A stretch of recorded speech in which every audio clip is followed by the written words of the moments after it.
writing is something that happens. There's no routine. There's no particular place I write at. No time of the day.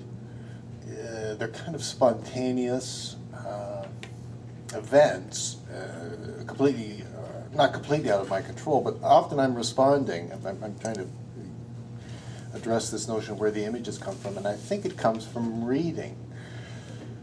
So I'm not a poet, I don't think, of place. I think I could write what I write almost anywhere, and I don't think I'm particularly moved by the place I'm in. But I'm very much moved by what I'm reading. I'm always responding. I think of myself as in a fairly evolved conversation with other books and other poets, and often it'll happen that I'll be reading something, and the way that somebody has made something on the page will remind me of how badly I tried to make the same sort of thing on the page, and I'll go to try to repair whatever it is I'm writing or working on. So I'm not sure that I'm, I've been asked this question before because I'm not from the Maritimes. I'm originally from Ontario, then I lived in Alberta. I've been asked before, what's it like to be a maritime poet? And I don't know. I haven't a clue. I think my answer would be the same if I was asked if I was an Albertan poet or if I was an Ontario poet. My geography, I think, is literary. Well, am I on? Yes. My answer is going to lead into what I want to talk about next, which is going to kind of lead into memory. But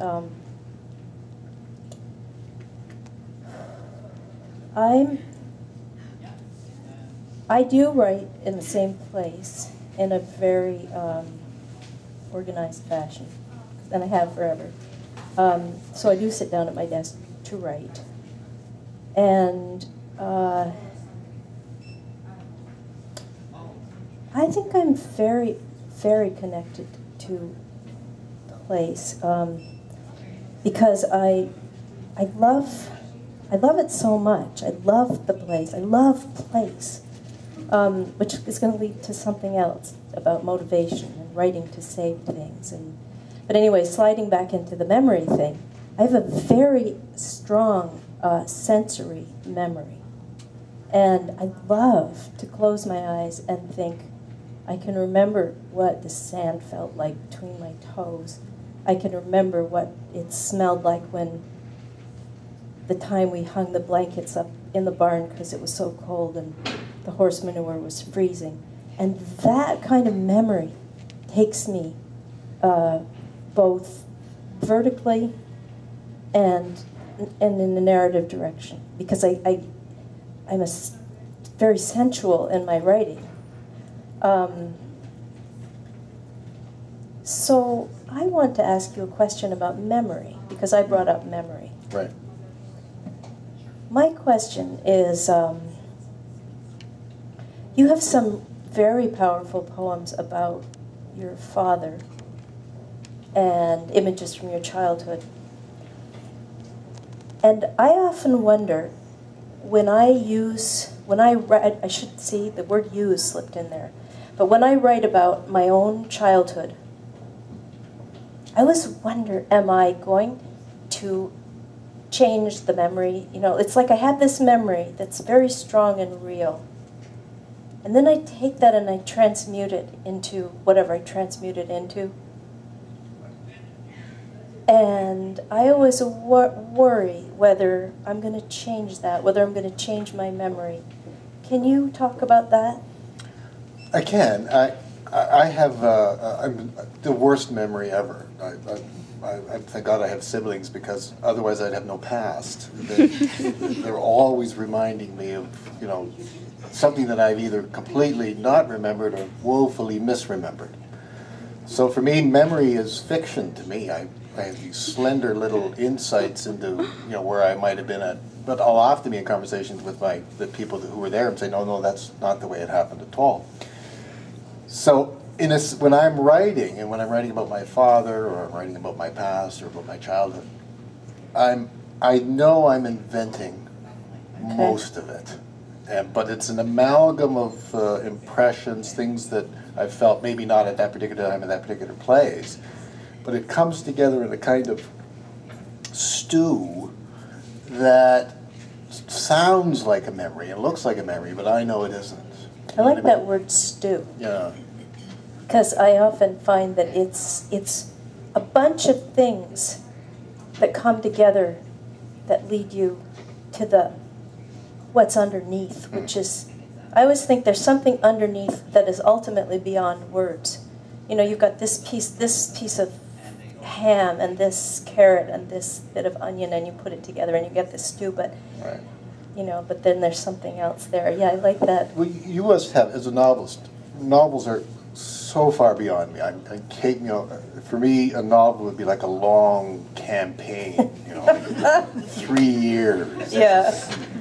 I just can't imagine. Well, sometimes I can't either, but yeah. Really? Are you sometimes overwhelmed Oh, yeah. that at the start of a novel and in the middle of a novel that it's, can I finish? I mean, how did I get this far? Well, you know what's really weird? It's like I'll start writing and I'll write, say, approximately 4 or 5 pages a day. Is that a working rule, 4 or 5 No, pages? it just happens. Yeah. 3 to 5 pages. And if I write 5 days, that's 25 pages. And there they are. And then 2 weeks, oh my goodness, there's 50 pages. I mean, it's just weird. I don't set myself, but that is something I'm very interested that you write poems and I write novels, and I did want to talk about that because usually it's this very small image that is the beginning of this long journey. Of a novel. Yeah, like in the Hatbox Letters, there were 2 dreams. One was about going through my grandparents' house with an aunt who was carrying a little baby. And the other one was a dream of looking down on that house and seeing my grandparents on one side, and it was all warm and real, and the other side was all crumbly and gray, and I'd never been there, and I was outraged that I didn't know it was there. Well, that's what started that book. And then it went on and became, you know, the story of a widow and the kayaker and the this and the that and all this other stuff. Is it like entering a jungle? I mean, you know where you're going. It starts with an image, right? And then suddenly there's a plot. However many months, years into that process, there's a plot. Is it different for every book? Like, do you know where you go? Have you ever started a book and thought, I think I know how this book ends? Or I think I know what's going to be in the middle?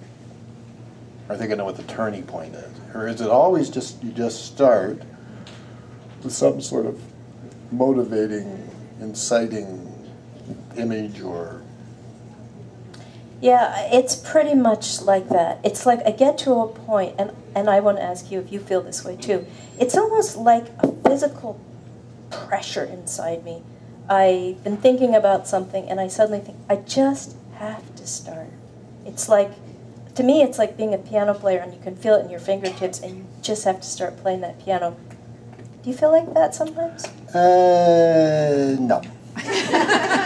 Maybe I do. Maybe I have, but it wouldn't be common.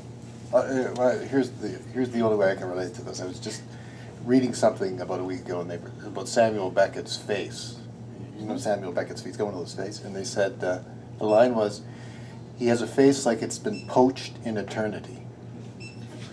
Boy, that makes you want to write. You know, you want to catch up to that phrase. So that's what would get me started. It's kind of an itch. It's kind of a, you know, I want to get back in, start doing it again. Because it's that feeling when you're not writing, which we should talk about, which is a bad place. You know, you're just not engaged. And when you are writing, you feel so engaged. You can't wait to get back to the desk. You can't wait to get back to that poem. Well, I think that's the same feeling I was describing. Maybe it is, yeah. So I've got another question for you. Yeah. I don't know if any of you have read Robert's amazing series about cows. And, you know, I've been a vegetarian since I was 21. And it started because I was driving down our road, and I saw these beautiful cows in the pasture. The farmer looking at the pasture. And I looked at this cow, and I thought, I eat that